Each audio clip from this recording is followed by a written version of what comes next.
Members of Whakatohea have voted to accept the Crown's $100 million settlement offer, marking an end to one of the longest running and most contentious iwi settlements, with the initial offer of $40 million rejected in 1996. A 6-week election process ended in November and the result was announced last Friday, showing 67% of Whakatohea members voting to accept the offer. Whakatohea Māori Trust Board representative and negotiator for the Pre-Settlement Claims Trust, Maui Hudson, is with us now. Tēnā koe, Maui. Thank you for joining us.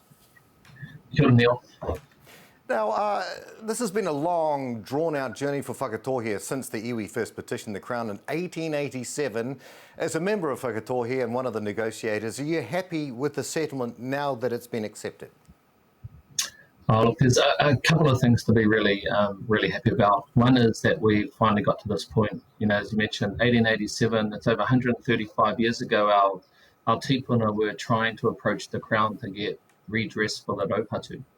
And to now be in this position after 30 years of negotiating, you know, the failed attempt you referred to in 1996, and then now be at this point where we can move forward and accept the settlement. I think that's a great achievement for us as an iwi. Yeah, congratulations. Look, the settlement is for $100 million. What else came with this offer?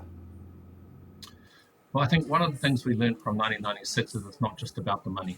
Yeah. And it was really important as we moved into, I guess, that sort of transitioning back into negotiating again, that we focused on things around restoring our mana in relation to the whenua, in relation to the moana, and in relation to our people. And so that became the basis for what we thought about. So in the whenua space, there's a return of over 6,600 hectares of land, something that was absent in 1996. In the moana space, we got reserving 5,000 hectares of marine space for aquaculture. So that will build on our existing mussel venture. And in the tangata space, you know, it's really important to think about the ways in which we could continue to participate in the Waitangi Tribunal, have the hearings continue, so we can do some of those activities that start to not only tell our stories, but help us kind of, I guess, mend our souls. Yeah. And you still had just over 30% of Whakatohea members who voted against the offer. What were some of their main concerns? Well, initially, there was definitely differences of opinion around which direction to go down, and that people wanted to go to the tribunal and felt that that was a necessary step before you could enter negotiations. As we've had different votes along the journey, the majority have wanted to continue with direct negotiations, but fortunately, we've been able to do both. So we can settle, you know, align with the wishes of our people, but still continue with the tribunal process. So I think that's a great thing. You know, there's also interest. You know, some people would prefer to have settlements at a hapu level.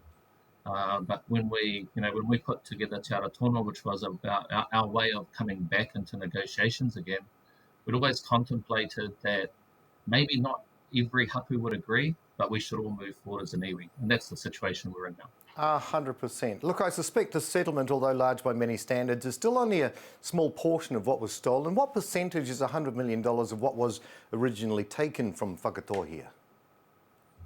Oh, well, you know, I think people have done this in the context of other places, and you know, you end up getting 2 cents on the dollar or something like that.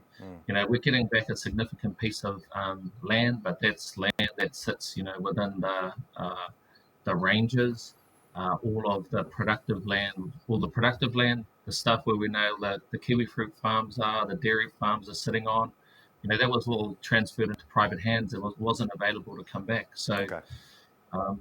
You know, it's always, you know, challenging to try and think about, is this adequate compensation for what was lost and what you've suffered over that, you know, the last 150 years? And it will never do that.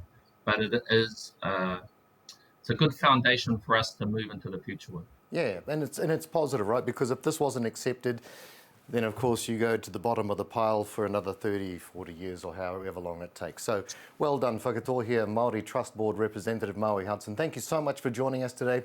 Congratulations on your settlement. Tēnā koe. Kia ora.